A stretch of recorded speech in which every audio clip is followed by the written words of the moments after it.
मैं बनते नागतेश्वर प्रदेश अध्यक्ष अखिल भारतीय भिक्षु महासंघ मध्य प्रदेश एवं मेरे साथ पूज्य वदंत थेरो बोधि माँ थेरो जी तथा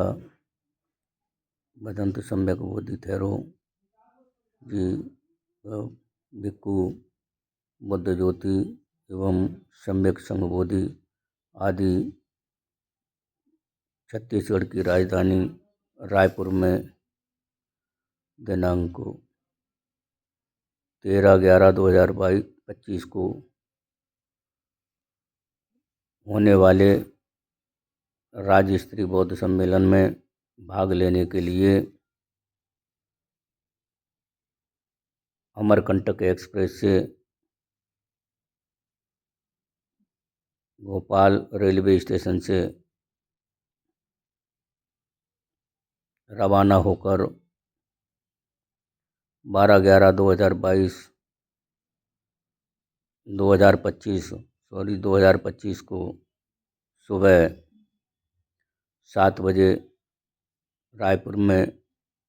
पहुँचे और वहाँ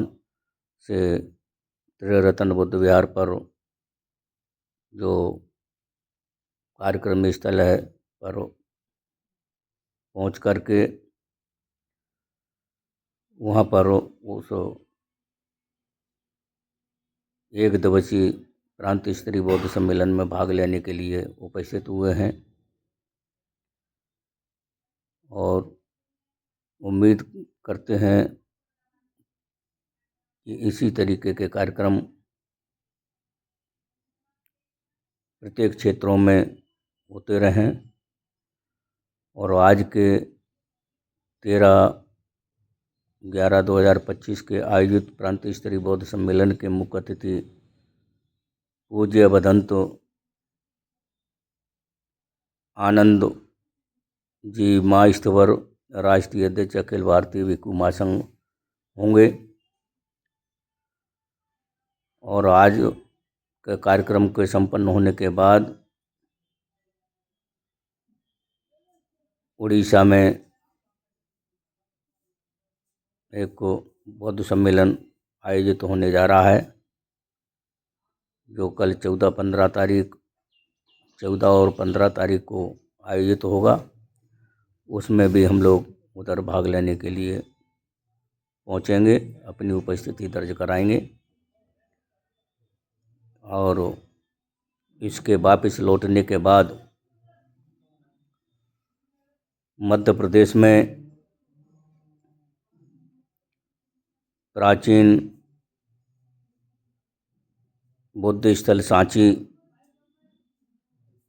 अंतर्राष्ट्रीय हेरिटेज, जिसमें हिंदू मंदिर का निर्माण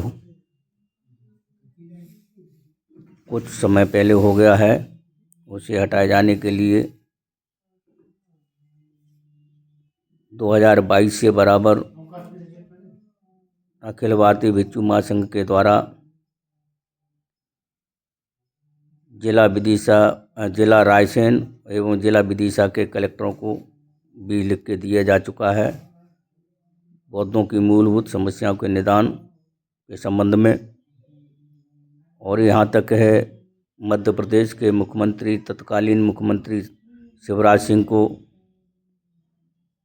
ज्ञापन पत्र एवं महामहिम राज्यपाल को भी ज्ञापन पत्र दिए जा चुके, लेकिन अभी तक किसी भी प्रकार का कोई निष्कर्ष उस पर नहीं निकाला गया है। इसलिए उन मूलभूत समस्याओं के निदान के लिए मध्य प्रदेश की राजधानी भोपाल से दिसंबर के अंतिम सप्ताह से प्रारंभ एक पदयात्रा रैली उन मूलभूत समस्याओं के निराकरण के लिए, जिसमें मुख्य रूप से बुद्ध गया मुक्ति का आंदोलन, बुद्ध गया को पूर्ण रूप से मुक्त कराए जाने, सांची के बिहार को में जो अवैध बने मंदिर को वहाँ से हटाए जाने और तमाम बौद्धों की मूलभूत जो समस्या हैं जैसे बौद्धों के ऊपर धर्म परिवर्तन जो अधिनियम सरकार के द्वारा लाया गया है उसको हटाए जाने, क्योंकि बुद्ध कोई विदेश के नहीं हैं, बुद्ध भारत के हैं और बुद्ध का धर्म प्राचीन भारत का धर्म है। इसलिए ये कानून बौद्धों के ऊपर लागू नहीं होना चाहिए और भारत की बहुसंख्यक आबादी संपूर्ण रूप से बौद्ध थी और उसके आज भी सारे कार्यक्रम बौद्धिक रीति रिवाजों से किए जाते हैं। इसलिए उसे बौद्ध ही माना जाए और जो बौद्ध भिक्खु हैं, जो श्रामणेर हैं, भिक्खु हैं, उनका नाम परिवर्तन बौद्ध धर्म में की पद्धति के हिसाब से उनको धम्मगुरु के नाम से किया जाए। जो प्राचीन गृहस्थ जीवन का नाम था उसे ख़त्म किया जाए। ऐसी सारी बातों को लेकर के, बहुत सारी समस्या का ज्ञापन पत्र को लेकर के मध्य प्रदेश की राजधानी भोपाल से पैदल धम्म यात्रा दिल्ली तक जाएगी,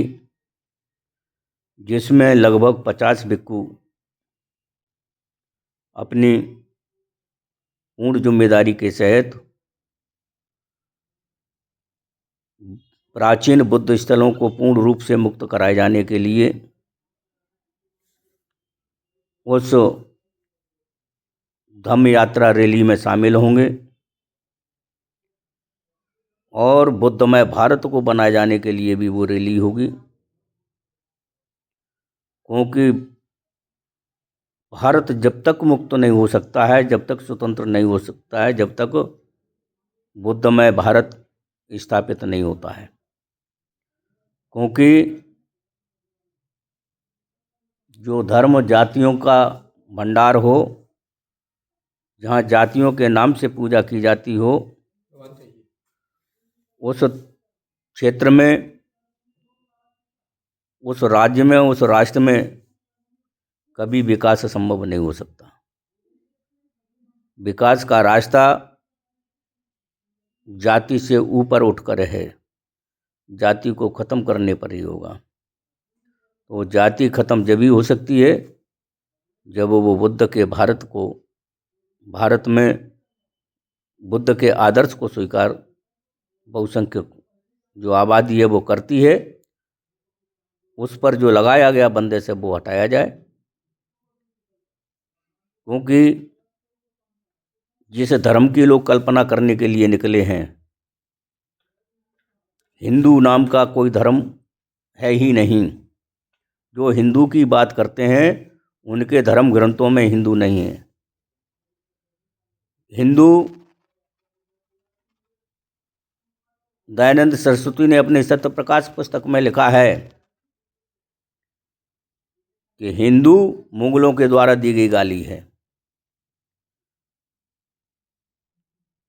और ब्राह्मणों ने कभी अपने आप को हिंदू माना नहीं।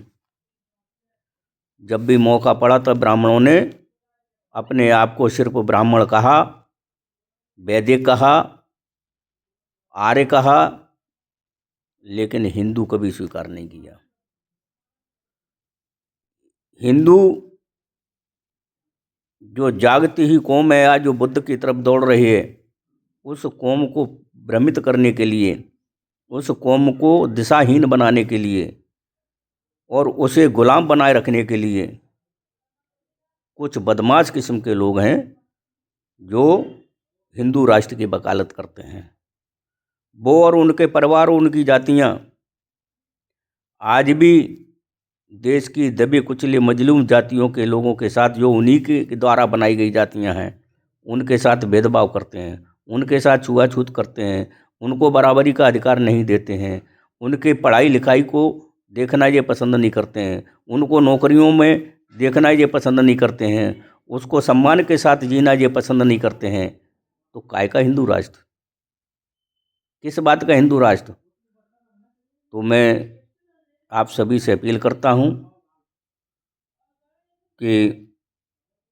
रायपुर, छत्तीसगढ़ एवं उड़ीसा से लौटने के बाद अखिल भारतीय भिक्षु महासंघ बुद्धगया महाबोधि मुक्ति आंदोलन कमेटी के द्वारा मध्य प्रदेश की राजधानी भोपाल से दिसंबर और जनवरी के महीने से एक विशाल आंदोलन प्रारंभ किया जाएगा। पैदल मार्च रैली प्रारंभ होगी, जो भोपाल से रवाना होकर के दिल्ली तक जाएगी और दिल्ली में अखिल भारतीय भिक्षु महासंघ एवं बुद्धगया महाबोधि महाविहार मुक्ति आंदोलन कमेटी के राष्ट्रीय अध्यक्ष भदंत आनंद जी महास्तवर जी के सानिध्य में वहाँ एक विशाल कार्यक्रम आयोजित किया जाएगा, जिसके माध्यम से महामहिम राष्ट्रपति को ज्ञापन दिया जाएगा और अपनी बात केंद्र की सरकार तक पहुंचाने का काम किया जाएगा कि जब इस देश का प्रधानमंत्री विदेशों में जाकर के बोलता है कि मैं बुद्ध की धरती भारत से आया हूं, और जब बुद्ध की धरती भारत की बात आती है तो बुद्ध की धरती भारत पे उसी प्रधानमंत्री नरेंद्र मोदी के पार्टी के जो चंगू मंगू लोग हैं, वो बुद्ध के खिलाफ, बाबा साहब अम्बेडकर द्वारा रचित संविधान के खिलाफ यहाँ षड्यंत्र रचते हैं। यहाँ तक वो संविधान को जलाने की बात करते हैं और संविधान जलाया भी गया है, लेकिन देश की सरकार मौन धारण किए रहती है। इसलिए उस सरकार के विरुद्ध भी हमारा कर्तव्य बनता है कि बड़ी ताकत में हम लोग इकट्ठे हों और अपनी बात को मनवाने के लिए सरकार पर दबाव बनाएं। ऐसी आशा और उम्मीद रखते हुए मैं अपनी वाणी को, देशना की वाणी को विराम देता हूँ। आप सबका मंगल हो,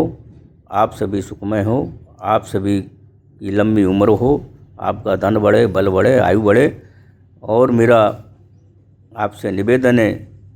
कि इस धम्म संदेश चैनल के माध्यम से हमारे द्वारा जो वीडियो बनाकर डाले जाते हैं, उन सभी वीडियो को ज़्यादा से ज़्यादा संख्या में एक दूसरे तक पहुंचाने का काम करें। ज़्यादा से ज़्यादा संख्या में पहुंचाने का साधन है कि आप उसे अधिक संख्या में लाइक करें, सब्सक्राइब करें और शेयर करें। ऐसी आपसे आशा उम्मीद रखते हुए मैं अपनी वाणी को विराम देता हूँ। आप सभी को नमो बुद्धाय, जय भीम, जय भारत, जय संविधान।